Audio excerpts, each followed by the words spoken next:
Hey everyone, this is Eberly, and this is a showcase of Vaal skills being back. This is possible with pretty much any Vaal skill that can use reduced duration, and the two big ones that I've seen so far are Vaal Spark and Vaal Stormcall. This is obviously a showcase of Vaal Spark because, hey, we need our clickbait, and because Vaal Spark is one of the most notorious Vaal skills.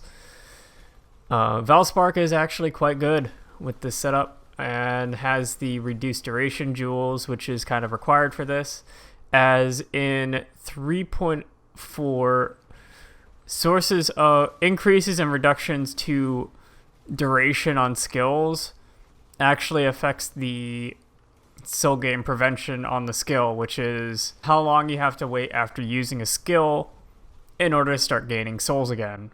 This combined with the Soul Catcher Flask allows you to get the lockout period to be really low, and in some cases even 0. On top of that, with Bloodstained Fossils as well as the Soul Catcher Flask, you can get the soul cost to be so low that you are able to store a lot of charges of the skill, so you're able to have multiple going at once.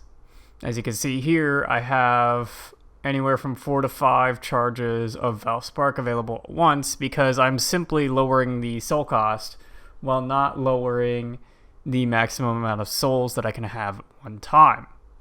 To explain further, let's go in-game and actually show the items that are required and what roles you're actually looking for in order to make this work. So let's talk a bit about what makes the build actually work. The main things that are core in this build are the weapons that I have crafted and the Soul Catcher Flask. You want Soul Catcher and not Soul Ripper. Soul Ripper is actually worse for this build because, one, you can't spam it, and it doesn't really let you spam Vaal skills too much, at least not in this regard. And two, it doesn't reduce the soul cost either, which lets you store multiple charges. The weapons are also reducing the soul cost of the Vaal skills, which allow you to store a lot of charges. And this is the question I get. Why does it let you store multiple charges when the gem says can store one use? Because it's not actually just able to store one use. This is their new wording that they use to say what the maximum amount of souls you can have is. But by lowering the soul cost to a low enough number, you can actually store more than one use. All this is saying is that you can store 30 charges. This is a result of a change in wording that they had, and so it's led to a lot of confusion, but you can actually store more than one use if you have enough reduced soul cost. Flask Effect also affects this reduced soul cost and the reduced soul game prevention duration, so on and so forth. So you actually end up with 4 charges on anything that isn't a Pathfinder and 5 charges on a Pathfinder, as long as you were using the Alchemist Wheel and Conqueror's Potency. As far as I know, on the math that I've run, a belt with increased Flask Effect I don't think would be necessary. I might need to rerun the math on that, but yeah, it could be something to look into. Anyways, as for lowering the soul game prevention duration, obviously this last line on the flask is one of the more important ones to roll well. But you can get away with anything over like 35. I would probably go for something like 37 or 38 if you're trying to do this.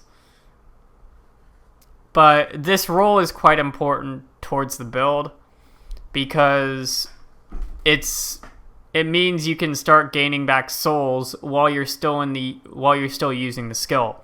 So with the helmet that I have, which reduces Stormcall duration, which works on the soul game prevention, and with 20 quality less duration plus the flask and all the flask effect that I have, I can actually get the soul game prevention to be 0.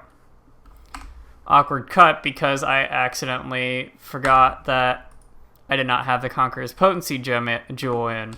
So it wasn't actually hitting 0. It was only hitting 0.09. But it doesn't really matter because the soul gain prevention starts the moment you cast the skill. And as you can see, it takes 0.42 for me to cast it in the first place with no buffs up.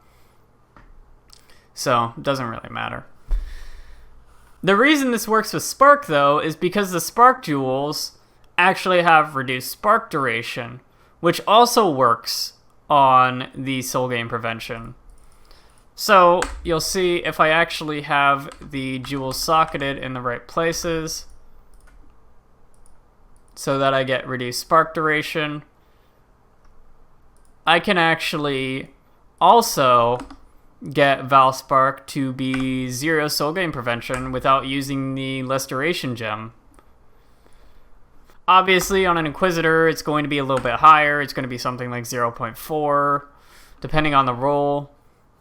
But that doesn't really matter because, again, the souls are consumed and the soul gain prevention starts the moment you're casting the skill, and Vaal Spark lasts for quite a while. And you get to Whirling Blades through the map while you're still casting it. And you still have multiple charges anyway, so even if you manage to somehow cast a Vaal Spark without killing anything, you'll still have some more charges of the skill to use later. Other things that I used were life on hit with spells. These are fantastic. I was using Shadows and Dust. You might want to use something like the ES on kill crit for spells gloves. Called Voidbringer, dumb fuck. I forget what those are called, but you can use Eldritch Battery with Vaal skills because, as you can see, they don't actually have a cost. This would enable you to be able to level gems in your offhand, if you can get enough ES, obviously. Because what I had to do personally on this build, since I couldn't get Eldritch Battery running, is I had to have a swap for Blood Magic Staff to use Arc to get my first few kills. And then I would just weapon swap back and use Vaal skills and be able to Whirling Blades around. And yeah. The other thing is that if you're willing to use a staff, you can use that to lower the cost a little bit because you only need 1 Bloodstained Fossil. But it lowers your speed a lot, so I wouldn't really recommend it because you kind of need to use Whirling Blades unless you can somehow fit in a Quicksilver. But I really wouldn't recommend it. Other than that, yeah, this build works really well. I'm sure that by using Herald of Ice or Impulses or whatever else, you could get the speed and the power of this to be extremely high. There's not really anything else that's required. Maybe a Shaper Chest with spell crit chance or something else would be fantastic. But yeah, I'll keep a Inquisitor tree variant Path of Building link in the description below to show what I would do on Inquisitor. And yeah. Anyways, this is really signing off. Thanks for watching, and try to die less than I do. Wait a sec. Wait, why is this playing Animate Weapon, and why am I playing Vaal Spark? Oh no.